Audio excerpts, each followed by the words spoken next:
So we'll switch to English now. I know that a lot of people are following us online for this event, which is now truly global, thanks to IFRI's digital transformation. It's not only NATO that is going to this sort of modernization, and this is my great pleasure to welcome for the first time, I think, at IFRI, Benedetta Berti, who's the head of policy planning in the Office of the Secretary General at NATO.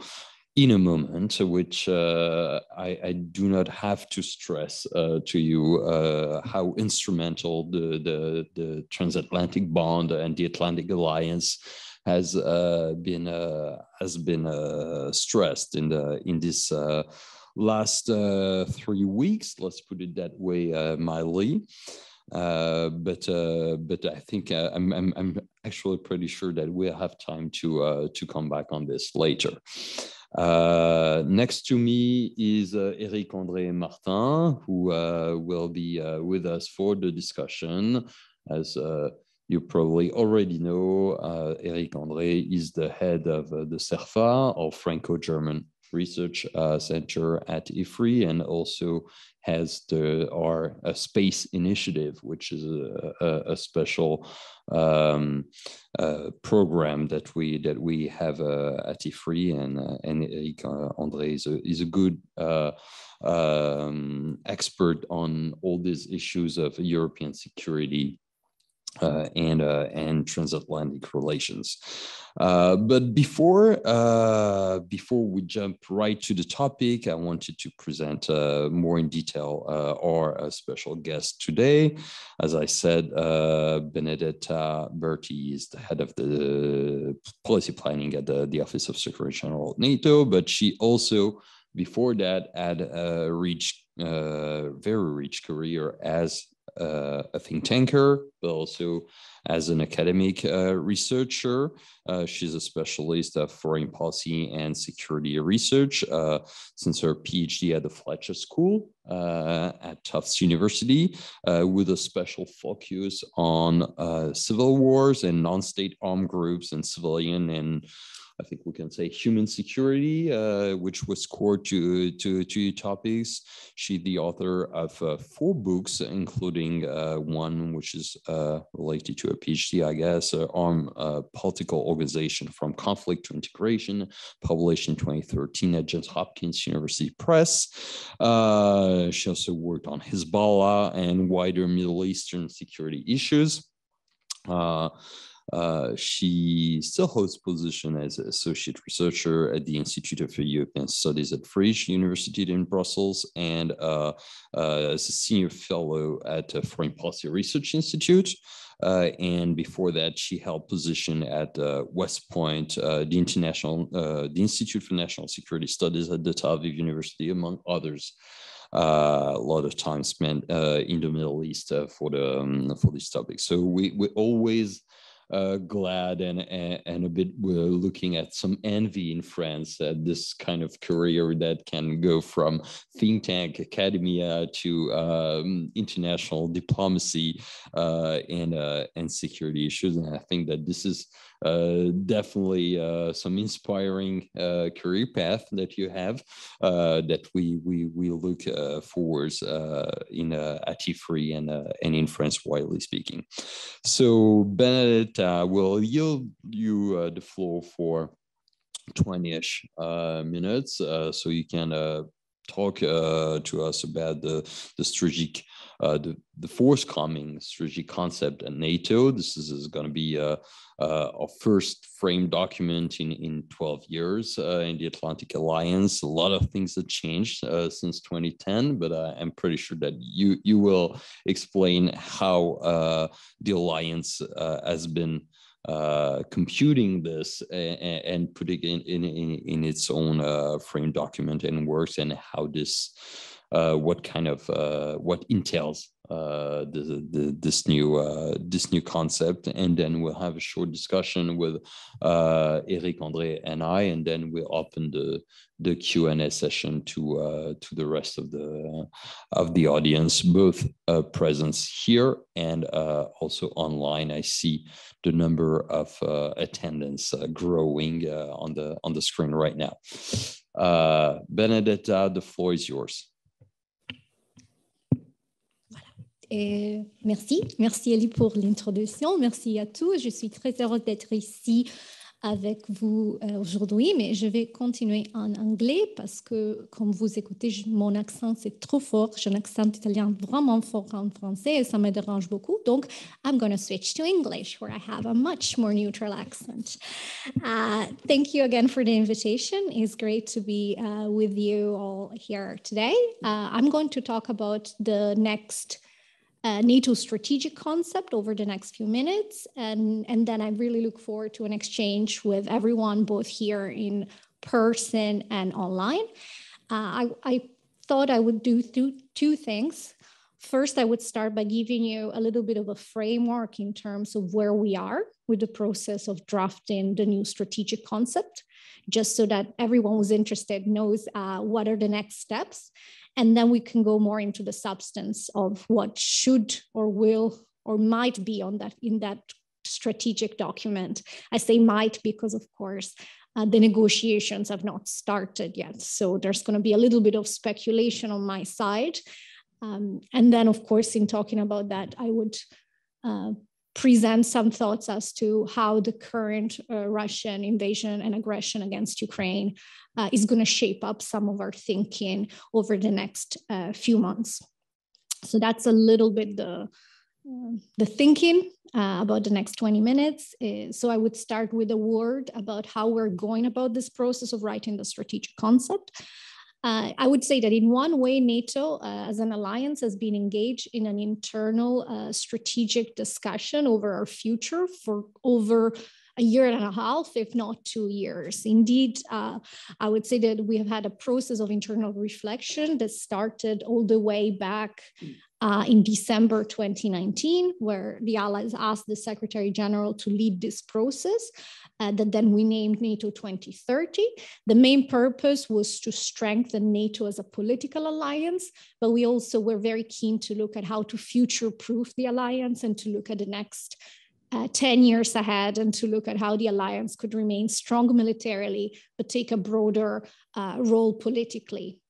So, and as part of that process, to come up with the NATO 2030 agenda, we did a number of things which I believe you probably already know about, but just to remind you, one of them was, of course, to appoint a group of experts, and we had Monsieur Hubert Védrine, who was part of our group. This group of experts delivered a series of important recommendations that we then studied, evaluated, and they helped to inform later on this NATO 2030 agenda that was approved at the last summit in Brussels in 2021.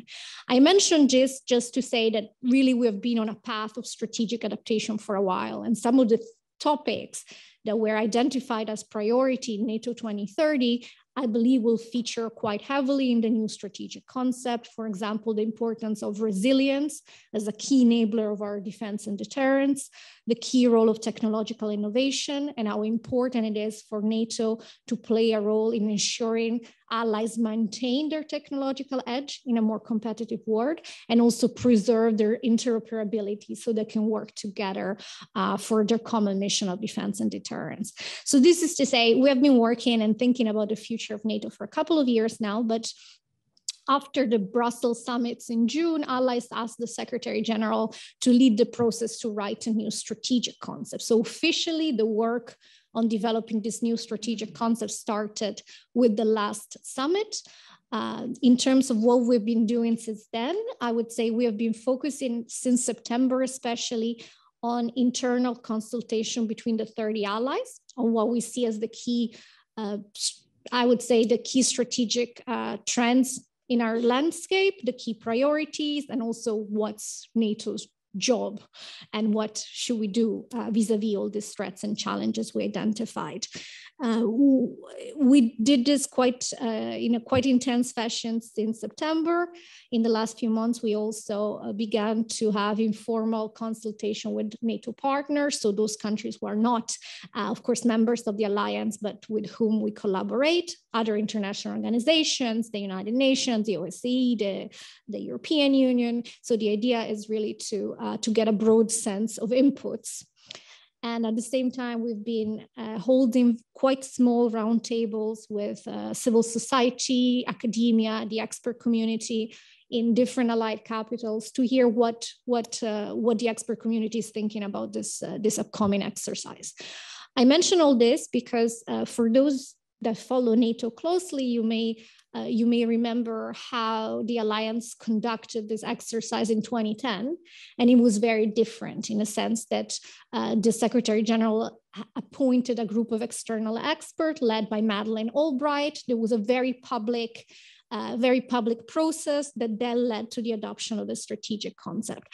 We're going about it in a slightly different way, partly because we thought when planning this process that the strategic environment in 2021, when we started, was a little bit more complicated than the one in 2010, and that we wanted to really put the focus on the internal dimension because the topic in our head was, this is the return of geopolitics. We need allies to have the time to have those political conversations and really discuss the big questions that are again on the table in a way that weren't there in 2010.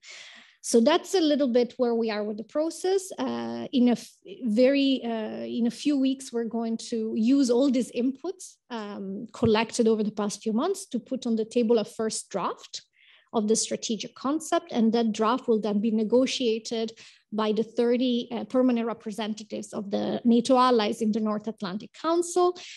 And at the end of this process, we'll have an agreed concept that will be endorsed at the Madrid Summit. So that's all in terms of process, but just to give you an idea of where we are.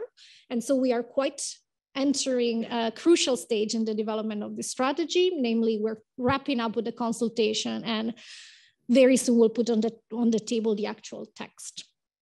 I know that this is an audience of experts, so I hope you will forgive me if I spent 90 seconds telling you why we should even care about this document, and then I'll go more into the changes in the environment. And again, I know that a lot of you follow NATO, but for those that maybe do other things in your free time as well, I would like to emphasize that in terms of NATO as an alliance, the strategic concept plays a rather important role. In terms of a hierarchical structure, you would say we have at the very top of NATO, the North Atlantic Treaty, which describes what NATO is all about. But the second most important document is the strategic concept. This will be the 8th concept agreed in 72 years of NATO. You can broadly see the history of the strategic concept. I will go very fast into it as being divided in 2 stages. We had 4 during the Cold War. These were largely military documents. They were classified and they really focused on the military aspect of the alliance. Since the end of the Cold War, we've had 3 strategic concepts, which have been much more political, much more about an integrated view of security. And of course, crucially, they've been public. This 8th concept will also be public.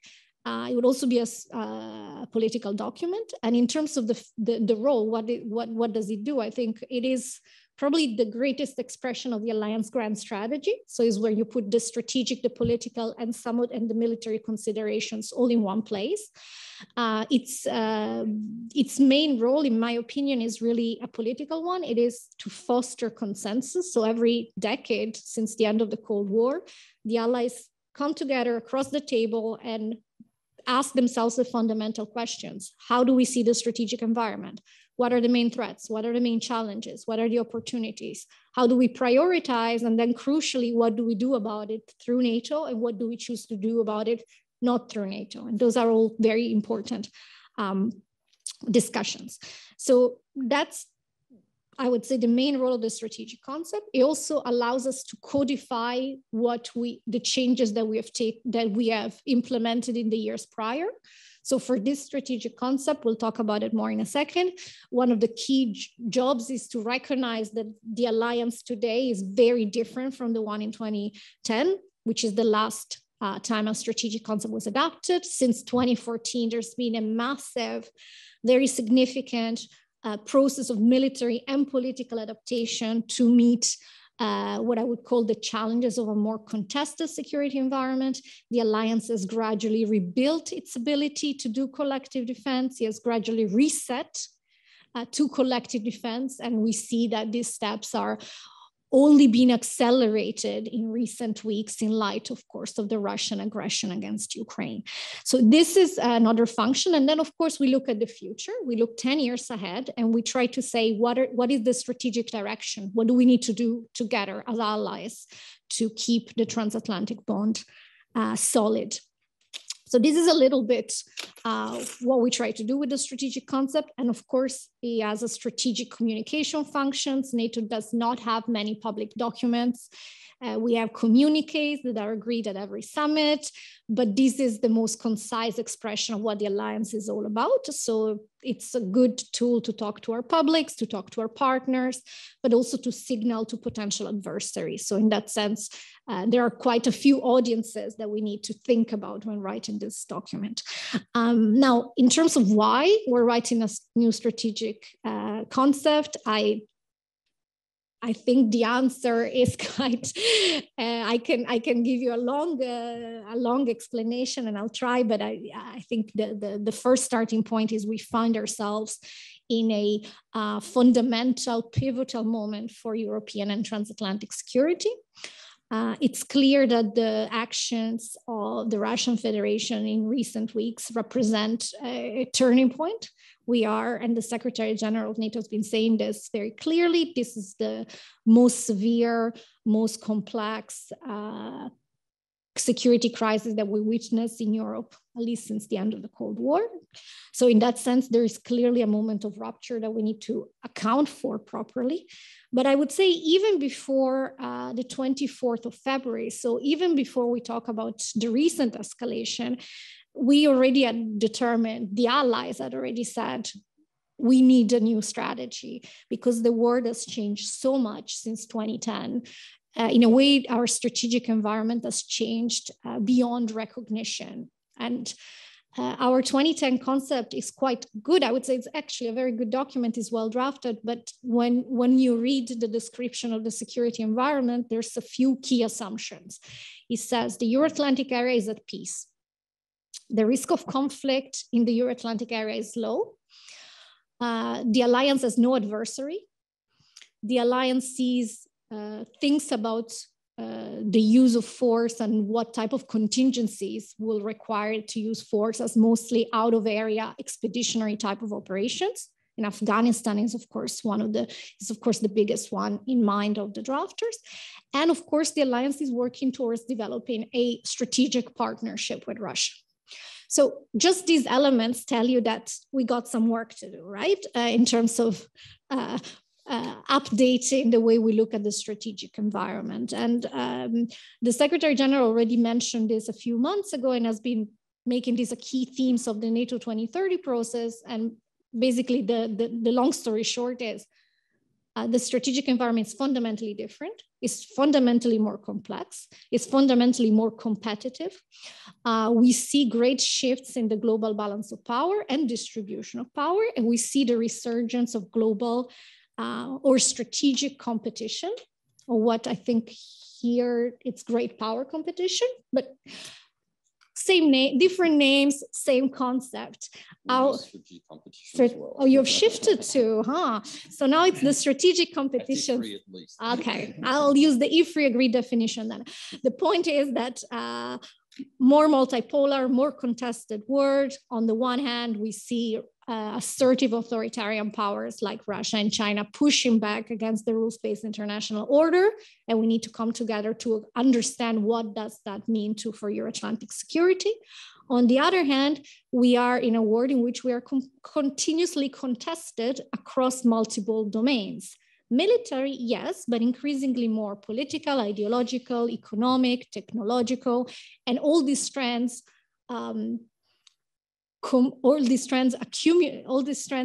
accelerate this dynamic of competition. So that's already very different from how we saw the world in 2010. And that's one of the dynamics that, of course, it's incredibly important to account for in the definition of our strategic environment. Then, compared to 2010, we see even more of a trend of persistent instability in our neighborhood. Of course, when the last strategic concept was written, there was, of course, a concern about the potential threat of terrorism. There was a concern about instability in our neighborhood. But if you look at the past 10 years, 12 years at this point, that concern has only grown. So how to reflect for a war that is more competitive, more contested, and for a neighborhood that is that continues to be marked by instability. So these are some of the trends that I believe allies want to see in the new concept. And then again, in 2010, our concept was good, but it did not recognize the exponential impact of emerging and disruptive technologies. It did not really talk that much about the role of resilience. It did talk about the importance of cyber, but not to an extent that, and this is not a fault of the drafter, it's just the word has changed significantly. But from hybrid threats to cyber attacks, these are all issues where there's so much more to say and, more importantly, to do. So these are all the reasons why even before the 24th of February, there was plenty of work for us in terms of rewriting our strategic concept.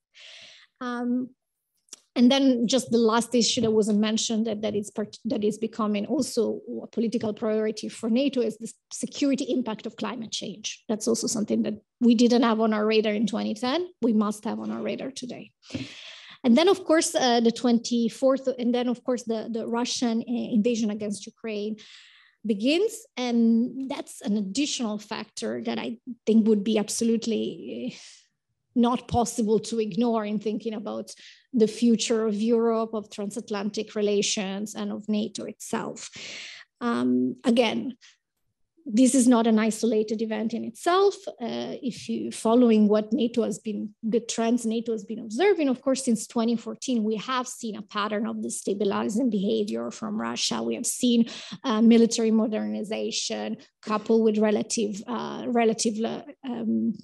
lack of transparency. We've seen intervention and interference in the near neighborhood and further afield. We've seen attempts to interfere in allies on society, being through election interference, hybrid attacks, or other types of cyber or cyber attacks for that matter. So we have seen that pattern, but I think it's important to recognize that what has happened with the Russian invasion of Ukraine, and this is something the Secretary General says very clearly, is peace in Europe as we know it has been shattered. And some of the norms and principles that really we had built as a community since the end of the Cold War are severely at risk. And of course, we'll have to ask as a community if they are irreparably damaged or they can be savage in some ways, but overall the European security order is much more unstable today than it was before. The notion that the Euro-Atlantic area is at peace simply does not hold true. It is not at the moment. The risk of conflict is higher. We can simply not take our security and peace for granted in the way that we used to in 2010. So these are, I think, very, very, very important trends to reflect. In terms of how this will be reflected in the strategic concept, all I can do is speculate because we haven't started the negotiations, but I would venture to say, first of all, we'll have to deal with a security environment that is more unpredictable, more unstable, with a higher risk of escalation, where we see instability across our neighborhoods, be it south or be it east. And that means that we have to, first of all, we need to have a strategy that is well in line with reality. So to look at the world as it is, more than as we wish it to be, which is something that sometimes can be tempting, but in this particular security environment, it might not be the best way ahead. But at the same time, to preserve the fact that as an alliance, we are based on common values and we have positive vision for the European security and transatlantic order. One important topic will be, of course, how to accelerate what I described before as the reinforcement of our deterrence and defense posture. This started well before 2014. This started after 2014. But of course, in recent weeks, there's been a very important discussion as to how to put this on an even stronger footing and what are the both short-term and more longer-term adaptation. So this reset to collective defense, and we can talk about it more in the Q&A. But of course, a key element of that is also spending more on defense, spending better on defense, but also preparing for the wars of the future. So this is also about taking more into account the fact that we need to prepare for multi-domain conflict. So that means across all our domains, and maybe we can talk about this a little bit later, not just air, land, and sea, but also increasingly more cyberspace and outer space. So just, I'm mentioning this because this is not a back to the future when we talk about adapting our defense and deterrence posture. This is truly a forward-looking. There's a need to be forward-looking, to look at multi-domains, to look at the key role of our technological edge, to look at how to operate in a more interconnected and digitalized world. And then part of this is also how do we approach the issue of resilience.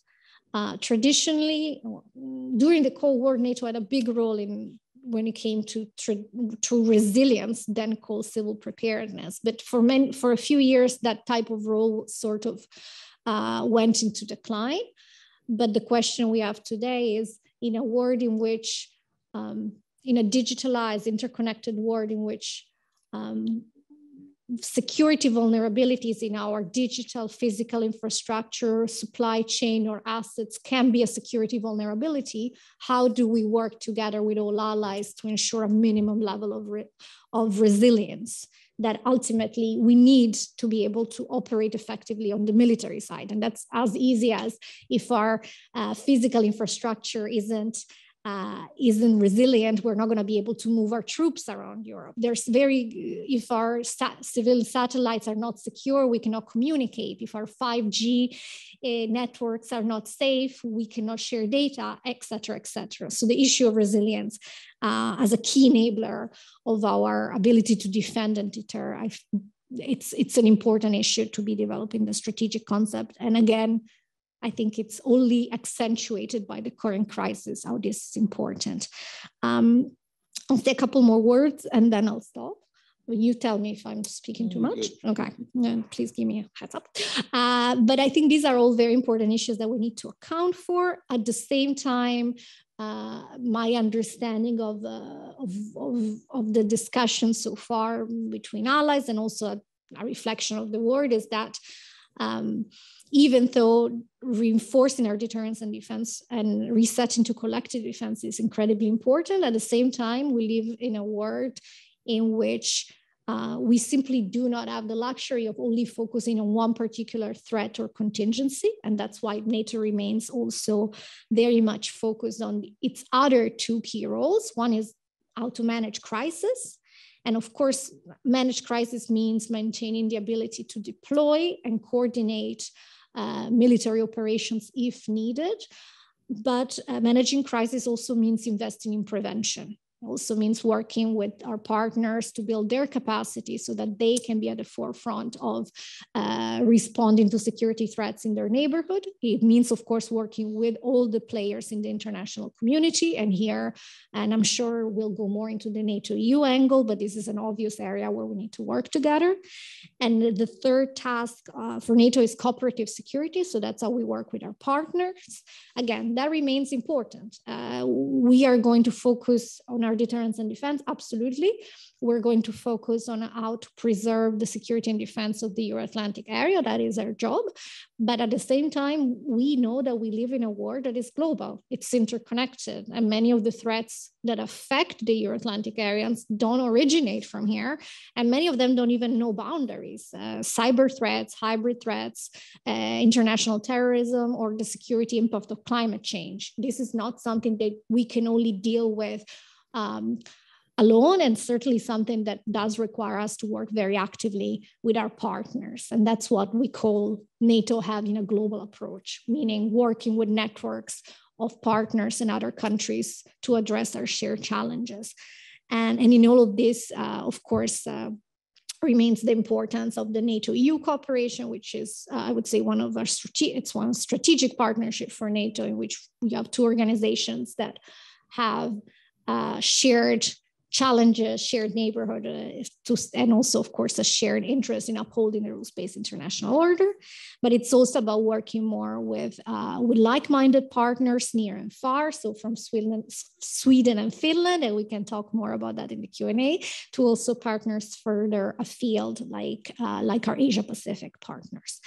And in all of this, and that will be the last thing I say, I promise, in all of this, I think that we also have a very important job and priority for the writing of the strategic concept. And the Secretary General has mentioned this as one of his priorities for this new document. And that is that we have the opportunity to not just restate the fundamental value of the transatlantic bond as a key essential, indispensable element to ensure the defense of the Euro-Atlantic area and the defense of Europe, but also we have an incredibly important opportunity to use the strategic concept to stress the fact that we are an alliance based on values, and those are democracy, individual liberty, and the rule of law, and to make that a prominent feature in our concept. And I think the current deterioration in the security environment also calls us to be clear about what are the principles that allies agree upon when it comes to the European security order. And these are not, we're not inventing the wheel here. This is political independence, territorial integrity, sovereignty, the right of all countries to freely conduct their foreign policy, the right of all countries to freely choose their own alliances, and to be free from coercion. And then, of course, also reiterating NATO's open door policy that has always been from 1949 a key tenet of how we look at the world. And of course, all of this in the context of building a lasting and sustainable peace in Europe, which is what we're all here to do ultimately. I stop here. Thank you so much, Benedetta, for this. Yes, we're still struggling with our new mics. Thank you so much for this comprehensive and I think thought-provoking, also quite wide range encompassing presentation. We will now move to the discussing part of the conference before opening it to the Q&A. But first, I think I will lead the force to Eric André, who will have a couple of questions on his own, and then we'll let you answer, and I'll have mine, and then we'll have the Q&A. Thank you very much, Elie, and thank you very much, Benedetta, for this very comprehensive survey. We see that NATO indeed is confronted to potentially an unprecedented series of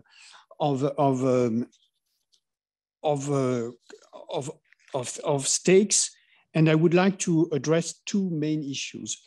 First, we see that with the conflict in Ukraine, that NATO has to reconsider the likelihood and the necessity to counter a big conventional threat, and to be able to potentially deter, not to say conduct, high-end conventional warfare. What would be in this context the impact on the global posture of NATO?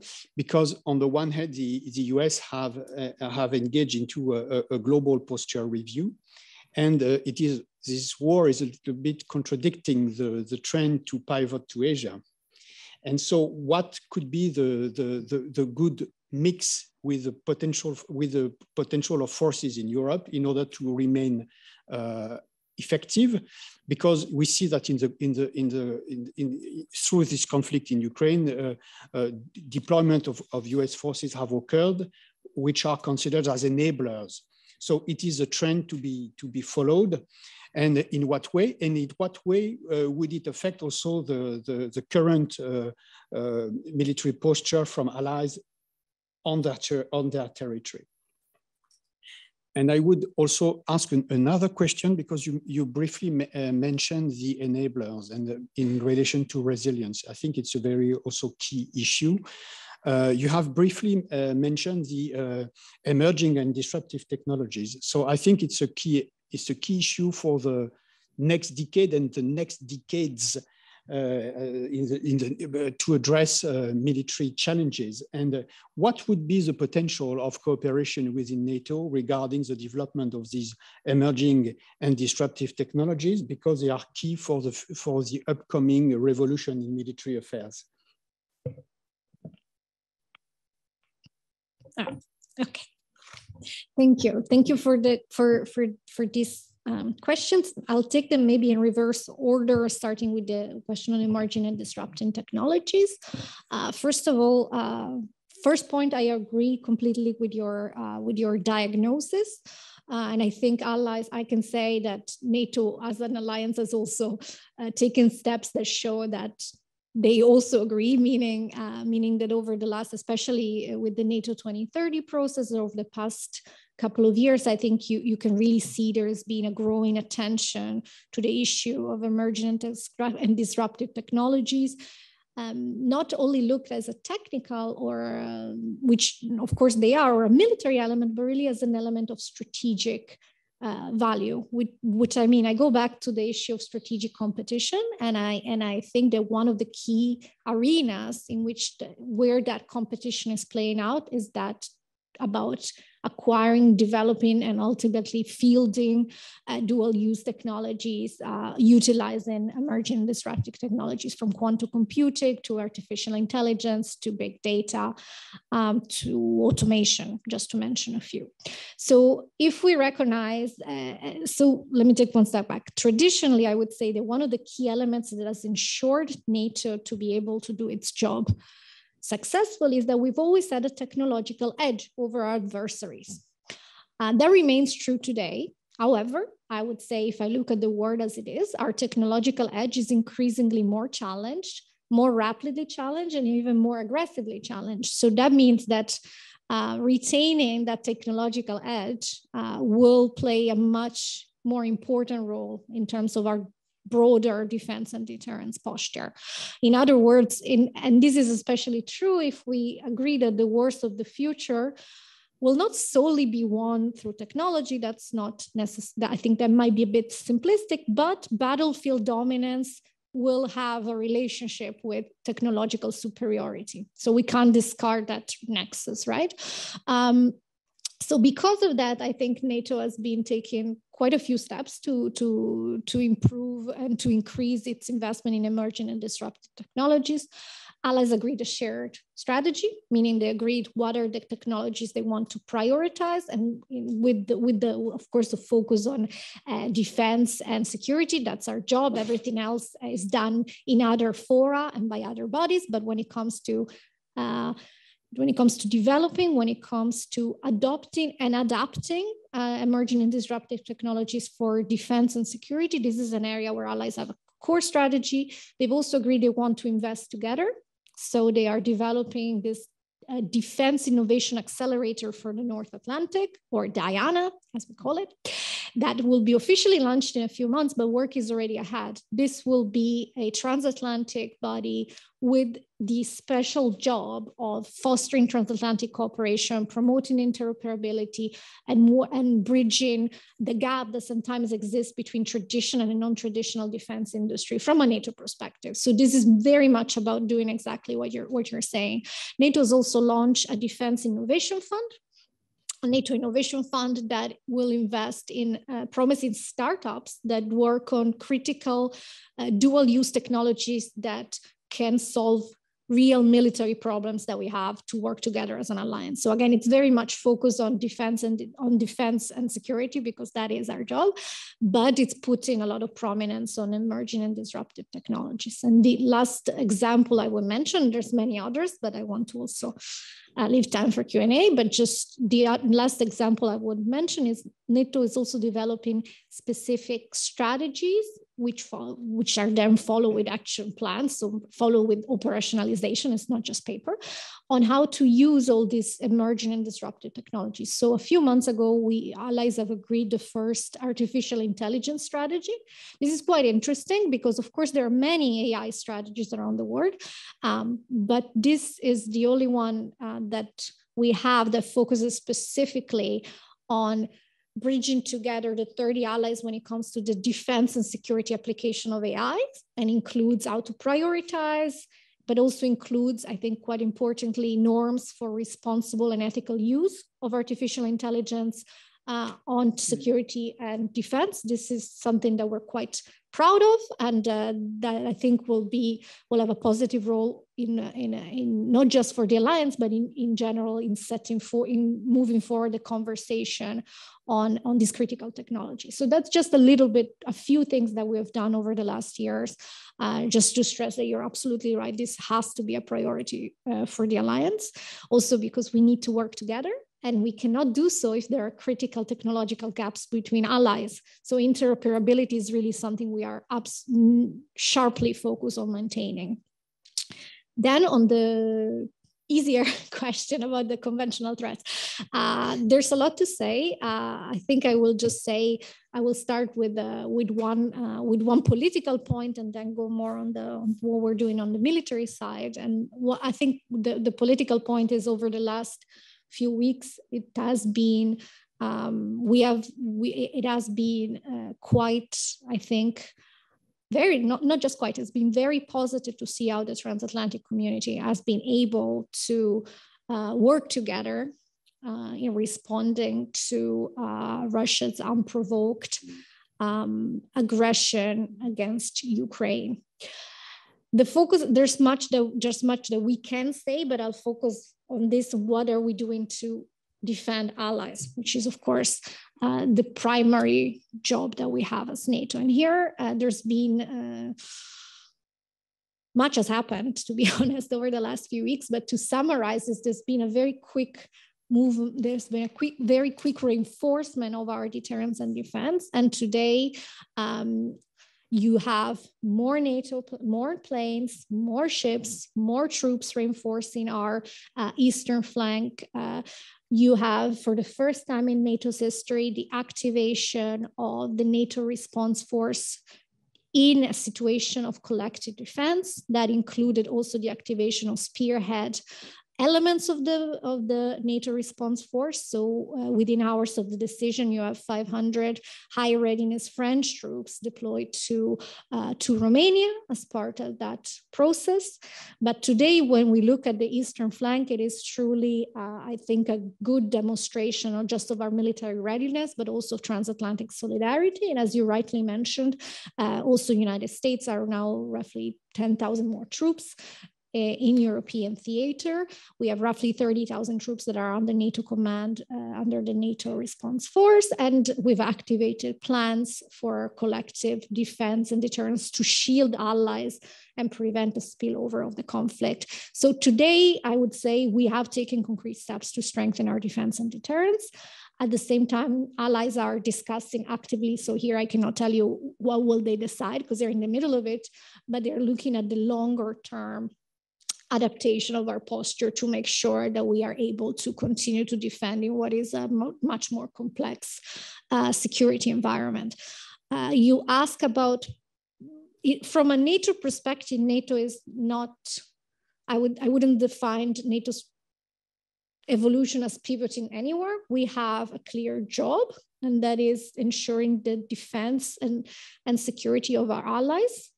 So in that sense, that is a clear, if I may use the word, compass that guides what we do. Hint, hint. But it is clear that to defend what it takes in 2021 to ensure the defense of allies is not exactly what it took in 1949. So that does require us to have a global approach, does force it on us to not be able to think only regionally. And that's why it's important to work with partners. It's important to understand, I don't know if I mentioned it so far, but if I haven't, of course, the impact of a rising China on our defense and security. These are all questions that it's unthinkable not to discuss as an alliance, but that does not necessarily mean for NATO. And I will not comment, of course, on the US on the US as one of the individual allies. That would be a faux pas on my side that I will not do. But as part of NATO, I think it's about making sure that we're able to fulfill our mission in a more complex world. And that requires having a broader aperture, but that does not require revising the fundamental tenets of what the alliance is for. And it is to ensure the security and defense of allies. Thank you, Benedetta, for again trying to tackle this very, very complex issues in the position which is yours, no longer as a researcher and think tanker, but also as a representative for this this alliance. I have 3 questions on my own. Quickly, and then we'll definitely move to the Q&A. One, but you already sort of tipped on it, but I will ask it anyway. It was about collective defense that we did understand listening to you, and that we knew was gonna take its original importance back, at least in the coming document, and definitely since 2014, as you said, that we've seen a number of adaptation measures already being taken, and since February 24th, and even before that, we already had seen a number of these, but still these adaptation have been constrained, if I can say, by a number of legacy statement declarations and framework that we've had, because we were saying before that the Euro-Atlantic area is an area of peace, so we didn't want to be too provocative. And of course, we have the legacy of the Russian NATO founding act. So one of my first question is, what do we make of this? And is NATO going to move forward, acknowledging that this the philosophy of this founding act is now being destroyed by Russia's behavior, and that of course would open different options, and not to say that this is going to be this or that, but let's just say that the permanent posting of forces would be an open option, which is not right now because of these constraints. Second question. So we've talked about collective defense, and you'll talk about it more.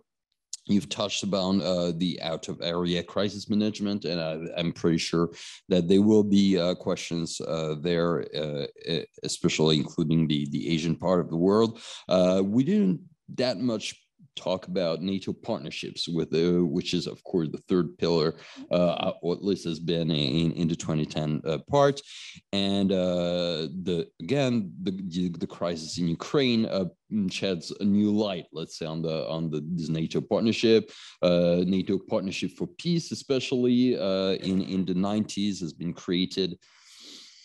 Some people say as a waiting room for membership, others as an alternative to membership. How can we make this partnership evolve, especially involving some sort of non-Article 5 guarantees, maybe not guarantees, but cooperations, and how can we push them forward?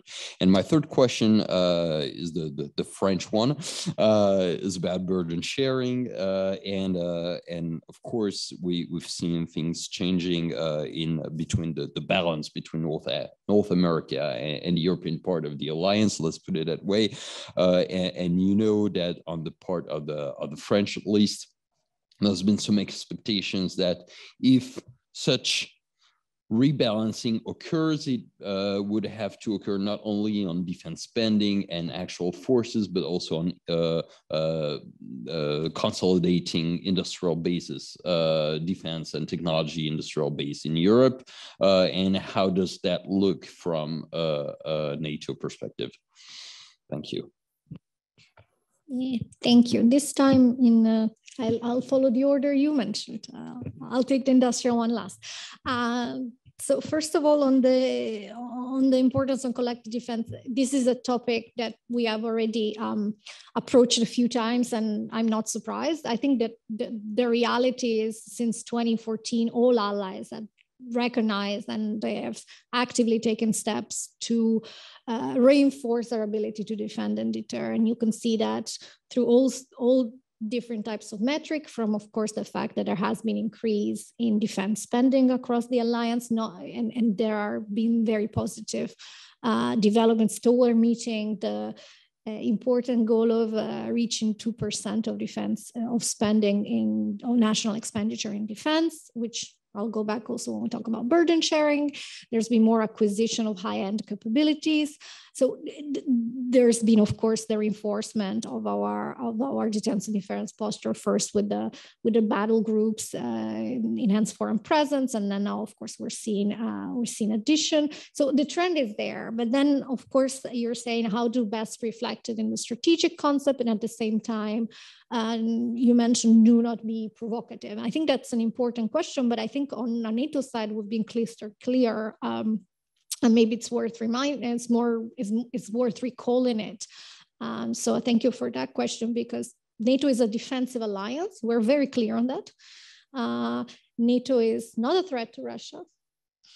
NATO is not a threat to anybody, and taking responsible and measured and balanced measure to increase our ability to deter attack is one of the best tools we have. I mean, this is what we know from history, to prevent war, to prevent conflict. So all of this is not to provoke a conflict. It is, to the absolute contrary, to prevent one and to signal to any potential adversary that should they make the strategic mistake of underestimating our capacity and ability and political will to defend ourselves, that would be a very, very severe mistake they should not make. And so that's why we've been so, especially in these very difficult days, you would hear a very, I would say, constant message from NATO. We are a defensive alliance. We're not a threat to Russia. We're not a threat to anybody.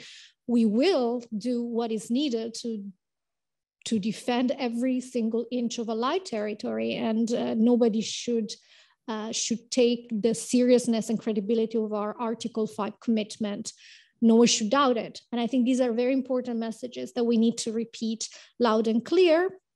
But at the same time, as you say, none of this should be, and is indeed not escalatory. To the contrary, I think history shows us that clear rules of the game, clear commitment, clear defense and deterrence posture are our best tool to prevent conflict, which is really what we are all engaged to doing. And then a more complex question on the NATO-Russia Funding Act. It is for allies to decide. I know this is a cop-out, but I will say that, but it's also the truth, because NATO is an alliance of 30 sovereign nations that make their decisions together by consensus. What I can say is that if you read that document carefully, as you have done, and I know that also because of, not just because I read your stuff, but also because I hear your question, and that means you know very well that the basic principles in that document have been violated by Russia, and that is a fact. Then the alliance will have to decide what is the best reaction to that. But I think in terms of what we can all agree is, if you print the document, you read it, Russia had committed to a number of issues, including respect not just through the NATO-Russia Funding Act, by the way, also by being a member of the United Nations and by agreeing to all the documents that we have, from Helsinki onwards, we have signed when it comes to European security order. So we are in a situation where there is a clear actor that has not respected its commitment, and now allies need to think carefully about what's the best way forward. I'm afraid that's the best I can say in the middle of the crisis. Same on NATO partnerships. You're correct that partnership have always been one of our key political tools. NATO is a political military alliance, but when it comes to NATO's political role, that has been, on the one hand, enabling, facilitating consultation, so being that platform for allies. And on the other hand, also working with other countries, and that has been a lot of the value of our partnerships that are built on two legs, political dialogue and practical cooperation. The logic driving our partnership has been clear in different, I would say, in different stages of NATO history. At the very beginning, and you mentioned NATO Partnership for Peace during the 90s, the main logic of partnership was enlargement. After 9/11 and after NATO's deployment in Afghanistan, I would say the main logic of partnership was operational interoperability. So to work with our partners that were deployed with us in our missions and operations. I would say today it's a more complex word, so it's not one logic. There's still a very importance of preserving interoperability with our partners when it comes to missions and operations, but there's also the role of working with like-minded partners to contribute to uphold the rules-based international order, to tackle shared challenges. Then there is the importance of working with partners in a neighborhood to counter terrorism and contribute to stability. So all of these things are all true. And then, of course, there remains to be, and NATO has had over the last few years, a very strong political dialogue and practical cooperation with aspirant countries. So countries that, like Georgia, Ukraine, and Bosnia and Herzegovina, have expressed interest in joining the alliance. Of course, Ukraine now is in a difficult situation, to put it very mildly. But in terms of how NATO looks at its aspirant countries, it remains very much committed to, I would say, fundamental message that decision with respect to who is and isn't a NATO members are decisions that can be decided only by member states, so by NATO allies, and by the country who wishes to join the alliance, and that no third party should have veto power over this particular question, because it is not in conformity with international law and with the old principle and the principle we've all subscribed to. But that said, looking forward with the strategic concept, I think there is a role, and allies will very much want to have a reflection on how to use our partnership in a more strategic way, but also how to better leverage them and how to prioritize. So I expect an important conversation on that as well. Yeah, no, I think we're done. Sorry. No, sorry, the burden sharing. So there are many, the reality is NATO is not the platform to discuss industrial policy. It's not what NATO does. But what I would say is that there is no question that when it comes to burden sharing, we do look at it through a broad lens. This is not just, of course, the defense spending gets most of the media attention. And of course, the defense spending is a sine qua non, is an enabler. If we do not have enough investments in defense, then it's very difficult to do more together and to deploy more and to work together. So it's clear that the cash element matters, but it's not the only way through which we look at burden sharing. Burden sharing is also contribution, is also what we do together, the troops we deploy, the planes that we use for air policing, the ships that we use to patrol our seas. There's a very important element that gets a little bit less traction in the media, but in our view, this is incredibly important for the alliance to work together. And then there's capabilities. And this is also, I would say, fundamental. Of course, if we don't have the capabilities, we can have all the political will in the world, but we're not going to be able to do anything if we don't have the with what to do it. So the issue of capabilities remains central. Here is also an element in which the Secretary General has, and that may be a tangential way to answer your question, has made very clear that we want to focus on capabilities. NATO also welcomes European Union investments and strategic thinking about how to take a more active role when it comes to defense and security. And here the emphasis of capability and developing shared capabilities that are interoperable with NATO, that can be utilized for NATO missions, that fill critical shortfalls that we have identified. This is a very, very important way to contribute to European and transatlantic security. So I think on that we've had a very clear message. And I think, yeah. Thank you very much, Benedetta, again, for this as straightforward as possible answers to these tricky questions. We will now move to the Q&A sessions to the public, both within the room and online. I see some hands raising already. Mark Hecker is the head of research at IFRI, so Mike will be circulating. Please signal me. We'll take a first round of maybe three questions. Try to make brief questions and brief answers so that we can take as many as possible. Mark. Yeah, thank you very much for your presentation. I have two brief questions. The first one is about Afghanistan. You mentioned Afghanistan twice, and I wonder what are the lessons learned of the 20-year war for your organization, and how might this lessons learned be included in the strategic concept. And Elie mentioned the burden sharing question as the French one. I think there's another French question, is the brain dead question. There has to be one in Paris. So yeah, still, well, that's precisely my point. I mean, now this question seems to be completely irrelevant, but I guess that the tensions among allies will reappear after a few months or perhaps years. And I wonder how a strategic concept can help bridge the gaps between allies and create more cohesion in the alliance. Thank you. Okay, I think no more questions in the room. There are a couple of questions on the chat.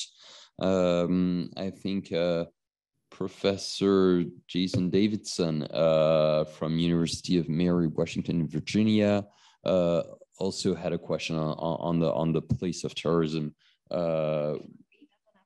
Okay. I don't know either. Professor Davidson, if you're online, are you willing to ask your question yourself? Oh no, he cannot. So I will write the question.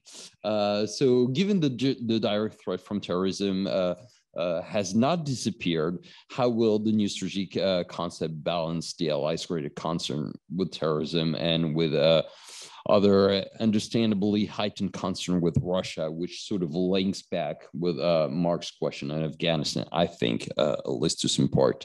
And maybe we'll have the second question from Manateva, who's a student, I believe, about China, Indo-Pacific, and NATO's activity in this, synergies between NATO members vis-a-vis the rise of China. Let's just elaborate on that. I think we'll leave it there for now, but there are more coming on the chat, and feel free to signal to me also the questions on in. Yes. Okay. Thank you. I will go in reverse order and hopefully remember everything. But so on China, this is of course a very important question, and I expect, and again, I'm not saying anything earth-shattering, that the strategic concept will give an opportunity for allies to really come together and discuss how do they characterize China's assertive role on the global stage, and importantly for NATO, what are the implications for Euro-Atlantic security, and even more importantly for NATO, what is NATO's job about, what has NATO got to do about it. In terms of our starting point, I would say that the last communique, which is the last summit document agreed by allies, gives us some interesting starting point to reflect on China's rise, because allies were able to come together and they agreed to take a step back. They started discussing China. China is a relatively new issue on NATO's table. The first time you have a political statement when the 30 allies agree to discuss China is really December 2019 at the London Summit, when allies say, we recognize that the rise of China will have an impact on Euro-Atlantic security, and that presents both challenges and opportunities that we have to address together, which you may find a fairly easy statement, but strategically, the fact that NATO put China on its agenda was already, I think, quite a signal of the changing times and the changing understanding of security. Now, fast forward to 2021, allies went a bit further and said, first of all, that China's rise has implication on Euro-Atlantic security, that the alliance does not see China as an adversary and will engage with China on meaningful dialogue on elements where there is a potential to serve our interests. For example, the implication of climate change and security. But at the same time, that there is concern over certain China's coercive policies in the neighborhood, but also further afield. And there is a concern over a trend of growing assertive and authoritarian powers challenging the rules-based international order and what this can do for our security. So that's a very, I would say, important starting point that basically says the allies want to come together and have a transatlantic answer to this question. There will be, and that would be, in my opinion, one of the most, not complex, but most interesting and potentially newer elements of the strategic concept, because as I said, the alliance hasn't talked or thought a great deal about it until quite recently. And that also extends to NATO's relationship with its Asia-Pacific partners, which are Australia, Japan, Korea, and New Zealand, with whom there has been a growing set of practical cooperation on issues like cybersecurity, countering hybrid threats over the past few years. So I think that's the reflection you will see in the strategy. Again, I'm being a bit vague because when you're in the middle, when you're about to approach negotiations, and there is a good reason to just lay out the field as it is, and then basically say, watch this space. Allies will have an important debate on this question.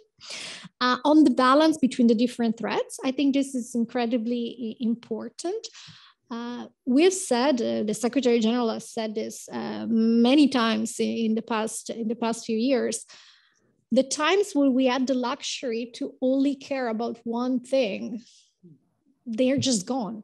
It doesn't mean that NATO has to care about everything and do everything. That would also be not the right answer. But for example, when it comes to Russia's aggressive actions and its impact on the Euro-Atlantic area, of course we have to care about it. And of course, that's very much part and parcel of how we ensure the defense and security of allies. But at the same time, terrorism remains a direct asymmetric threat to our countries and to our citizens. So we can't simply focus on one issue. Of course, the question when it comes to countering terrorism, it's what's NATO's role? And so we, of course, have an approach that focuses on making sure that we are a platform to share intelligence, to share best practices, to support allies in certain aspects of improving their preparedness, their response. And a lot of the work of NATO when it comes to counterterrorism is working with our partners for doing training and capacity building. So because we recognize that those countries that are on the front line have better expertise, better capability, better local understanding, and they're in the best place to be at the forefront of those challenges, and that NATO can contribute. At the same time, and I think that also starts answering a bit the question on Afghanistan. We know very well that terrorism is often linked to situation of protracted instability, lack of good governance, state fragility, and all of these are very important issues where NATO as an organization is not a first responder. So in other words, yes, NATO does important work when it comes to issues like security sector reform, countering terrorism and increasing the security forces' abilities to counter terrorism. But ultimately, stability and countering terrorism has to be part of a whole of international community approach, where there is also a reconstruction piece, a development piece, a political integration piece, a transitional justice piece. And all these are very important, but these are not jobs that NATO is equipped or should be doing. So we do well one part of the puzzle, but then everybody else needs to do their part, which brings me to Afghanistan. As a roundabout way, there's many lessons, of course, and in fact, after the end of the military operation this past summer, allies did engage in a both military and political lessons learned process. Then the DED agreed in December. The product themselves are classified, but there's some things that I can certainly share. One of them is, of course, the importance of being incredibly deliberate in setting strategic objectives that are realistic and avoiding a tendency, and that's the element of the element of having to work together with the rest of the international community and making sure that everybody is taking responsibility and everybody is working on the same page. So this would be just because in the context of Afghanistan specifically, yes, of course, security assistance is part of the answer, but by itself, it's definitely not the whole answer. And that's an important element. Of course, there's many more, but I'm just trying to be conscious of time. So I'll do this. I'm doing it quite quickly, which brings us last but not least, brain dead. I think the reality, the question as to how the alliance could be more political and can serve more as a forum for political consultations between allies on key issues that affect their security and defense, whether NATO is going to be the responder or not. I think that remains an important question. And that debate, if anything, has definitely led to enhancing that function for the alliance. So I think that is positive. And if I wanted to give you a best case or a best practice example, I would say, look at how the transatlantic community has come together over the last few weeks, how consultations had happened more than regularly between all allies in terms of how to respond to Russia's aggression, but also in the weeks preceding Russian aggression in terms of consulting, sharing intelligence, discussing options together. And that's not just between NATO allies, there's also been a very important element of NATO EU coordination that has made sure that the international community has come out united on this in terms of political messaging, in terms of calling on the Russian Federation to stop the war, withdraw all troops and engage in meaningful negotiation, but also in supporting sanctions. So if I want to put, and I would like to put a positive spin, I would say, yes, absolutely. The question of how to best utilize NATO as a political platform to forge consensus on questions that pertain our security defined in the broader sense, I think it remains a very important question. But if anything, today we are showing, it's a show and tell. We're showing that we can do it. But then to close and not to gloss over one point you made, of course, there will be differences. Differences have been, you have a community of 30 democracies. There will be difference. Disagreements between allies are the norm. They're not the exception. And that's why it's so important to have a place like NATO where they come together and can debate them and ultimately come to a compromise that reflects all the different national interests. But I completely agree with you. Differences will continue to be there, and the negotiation of the strategic concept will show them. But that's not a sign of weakness. It's a reflection. That's the way we do things in democracy. And I think to quote Winston Churchill, democracy is the worst system except all the alternatives. So I think we'll just keep going this way. Thank you, Benedetta. On this Churchillian note, we'll move to another salvo of questions. I will regroup a number of questions on the chat. At least 4 to 5 of them pertain to the EU-NATO relationship. Not unsurprisingly, the question from Ronja Scheller from the Kerber Stiftung, from Felix Butan Caps, Amélie Zima Irsem, and Mr. Al-Hajj also.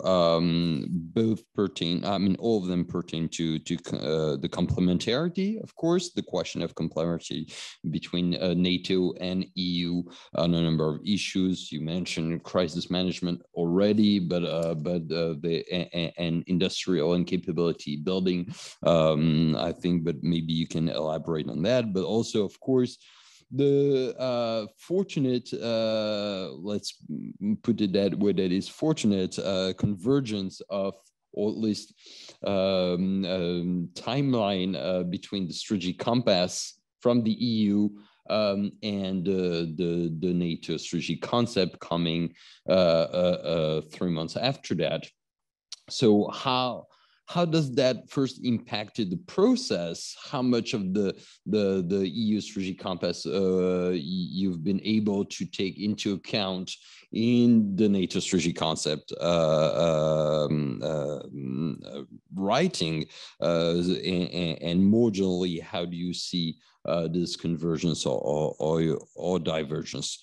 There are another salvo of questions that will sum up, I think, of Ambassador Dabovide, who was French ambassador to NATO, and Professor John Denai from the U.S. Army War College, both pertaining to, of course, the Ukraine crisis and how this affect NATO. You've already started to answer that, but Ambassador Dabovide is asking basically, kind of the same question I asked you about the stationing of troops, but also possibly of nuclear forces to the east. Will these be a possibility? But I think that you already gave most of what you could give us in the political situation.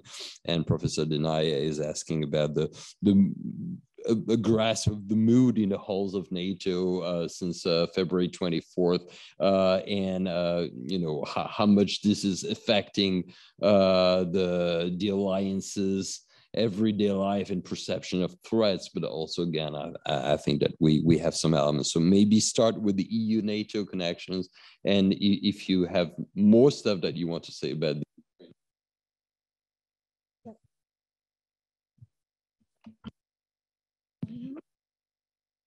doesn't. No, it doesn't. Okay, I'll just. It's like Morse code. Oh, thank you. That's better. Yes. Sorry. Great. So NATO EU questions. Great. So first of all, let's start with the state of play, and then we can build on the way forward. And I think that's just an important reminder when we talk about NATO EU. So to start with the positive, the positive is that if you look at the level of cooperation between the two organizations since 2016, there has been a step change. And I think that's something that is just a fact from having a very relatively limited cooperation, mostly on operational theater pre-2016. The alliance has moved through 2 joint declarations and now an area of cooperations that involves 74 items, which is a lot, and that's a very positive development. Now, I think the challenge and the opportunity with these 2 parallel processes that I'll get to in a second, the concept and the compass, there is an opportunity to further strengthen our cooperation. I think there are some areas of work that have already emerging as particularly interesting. For example, resilience. This is a clear area where issues pertaining to resilience that affect our defense and deterrence posture are clearly a concern for NATO. The EU as a regulatory actor has many, many tools to deal with those. There are shared, of course, interest, and there's a shared interest in furthering the work on this particular issue. Emerging and disruptive technologies. Again, this is an area where there's enormous potential to continue to increase cooperation. Countering hybrid threats, it's another natural candidate. A lot of the tools that we have to respond to hybrid threats are not military. A lot of them require coordination between the organization, but also require to utilize a series of non-military tools that, of course, the EU has. Climate change and security. There's many angles that we haven't talked too much about these items just for the sake of time, but that's one element where NATO is advanced in its work. We have a shared strategy that looks at how to mainstream climate change consideration into all our security, all our military planning, our procurement. So to really invest in awareness, but also in adaptation of our militaries. This is also an area of work where there is a lot happening within the External Action Service, and there's already room for good cooperation. So I'm just giving you more and more examples as to issues where we can and we should do more together, but also addressing strategic competition and the rise of China, of course, if I want to go to the full extent of issues. So in that, I would say that the intention is to continue to go for strengths in our practical cooperation. And hopefully these twin processes will help to reinforce and stress the importance of this partnership. I can say that in terms of the staff-to-staff interactions, I would say there is a positive and quite regular interchange. So people who are writing the compass are aware where we are in the process, and vice versa. There are open channels. It's clear that with 21 NATO members who are also EU members, there is for those 21 countries a very strong interest in making sure that these documents are painting a vision of the world that is not too far apart. And so we count on them, and I'm sure that will be the case. At the same time, and this is important to remember, these are two slightly different organizations. We have different membership. We have to respect each other's independent decision-making processes, and there are slightly different angles. Of course, starting with the very basic issue of geography. When it comes to NATO, we are not looking solely at the EU member states area. Our territorial geographical footprint is much larger, and we're looking at a population of roughly 1 million people, and of that 1 million people, roughly 56% do not live in EU countries. So we have a slightly different perspective of looking at things in terms of who does what, for example, and why there's so much, and why it's so important for us to be coordinated, why it's so important for us to be coherent, but why when there a very neat division of labor or situation may not always be possible because we are slightly different configuration of countries and mandates. But that said, the will to work together is very strong. Also, and I mentioned this before, the Secretary General has been very clear in his support for a European defense that contributes to transatlantic security, especially on the issue of capabilities. I repeat that because I think that's very much for us, one of the important focuses. The more European, through the European Union or individually or through other arrangements, develop capabilities that are interoperable, that we can use, that contribute to fill real gaps that we have, the more we can also have a more equitable, to go back to the issue, a more equitable distribution of this shared responsibility that we have for Euro-Atlantic security. So all of that to say that I think there is a lot to be happy about when it comes to NATO EU cooperation, but that does not mean we can just sit and relax and not push forward, because that would not be in line with the security environment where we live in.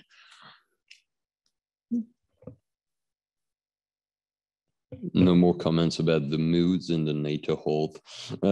Moods, sorry, I forgot about that. Well, the mood, I think it's not just in the NATO whole, it's for all of us as Europeans, as members of the transatlantic community. Of course, and as I said before, since 2014, the pattern of behavior from Russia was very concerning and destabilizing, and allies had mentioned this again and again, but we cannot omit saying that this has been a watershed. This is a watershed in European security. It is the greatest crisis we have faced since the end of the Cold War, and any contradicts, contravenes, and blatantly violates all the principles we have tried to build our world around for the past 70 years. So it is incredibly impactful, and also it is a great and also we should of course not forget, and that reflects very much in the mood in the whole, the tragedy of monumental proportion for citizens. And we're seeing the greatest exodus, the greatest forced displacement and refugee crisis in Europe for decades. We're seeing corroborated accounts of atrocities, war crimes, and indiscriminate attacks against civilians. I mean, what we're seeing is harrowing, and of course it reflects in the mood in the always, but I don't think this is a NATO mood or a EU mood. This is being a European member of the transatlantic community, or for that matter, a human mood. This is incredibly disgraceful.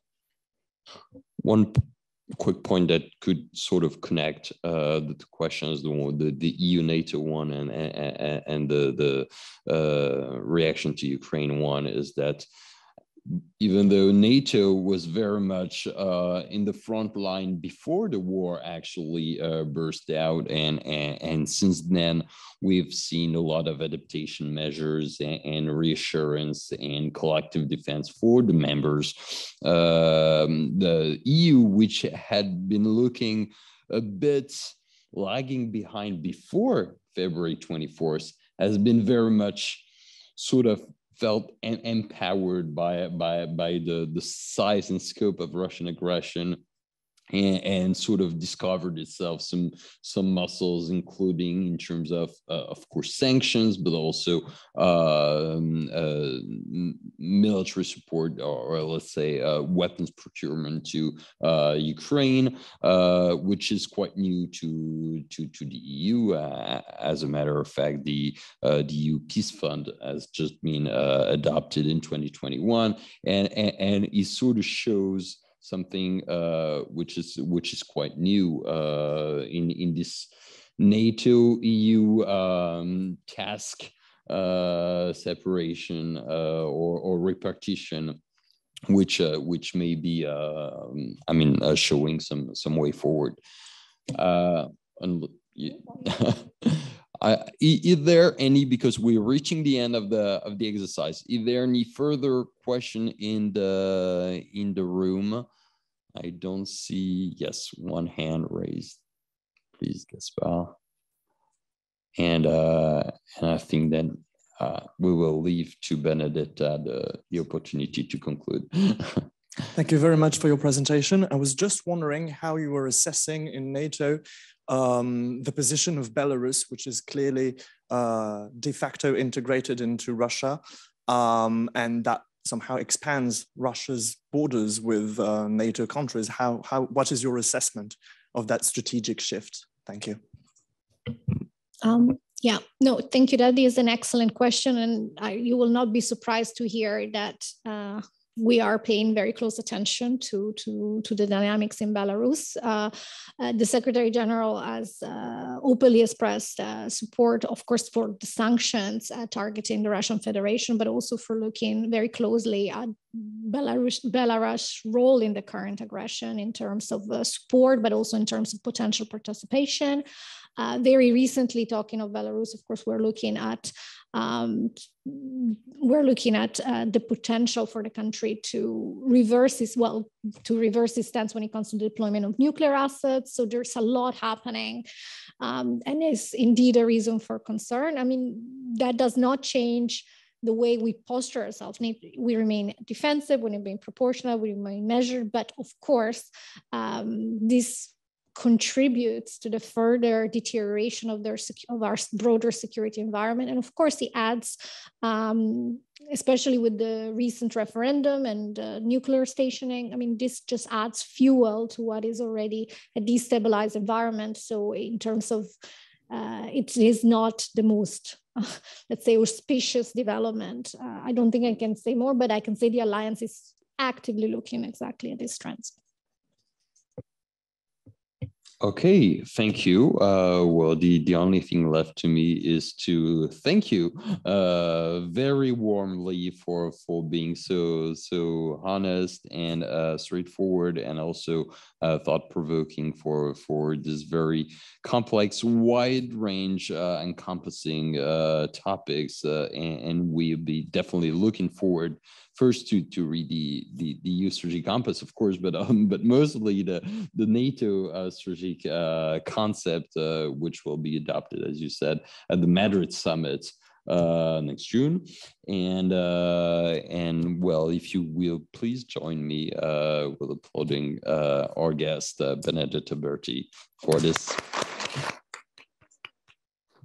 And thank you for everyone listening online. We'll see you next time for our Security Study Center event. Bye-bye and merci.